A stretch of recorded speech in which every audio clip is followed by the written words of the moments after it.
Hi everyone, here we've got Samsung Galaxy XCover 5 and let me share with you how to set camera timer on this device.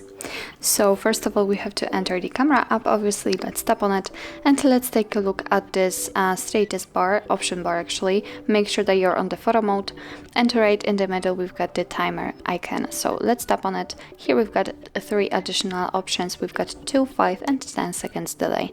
So in order to set the timer, all you have to do is simply tap on the option like to set up. So I will pick 10 seconds. As you can see, we've got the information that we just set it. The icon changed a little, so we can check it. So let's tap on the shutter button, and as you can see, from now on this device will count down from 10, and after that time it will simply take a photo. Okay, let me check another option, for example 2 seconds. In the same situation, but right now it is counting down from 2.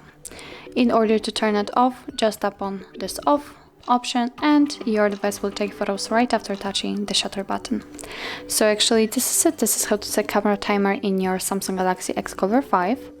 Thank you so much for watching. I hope that this video was helpful, and if it was, please hit the subscribe button and leave the thumbs up.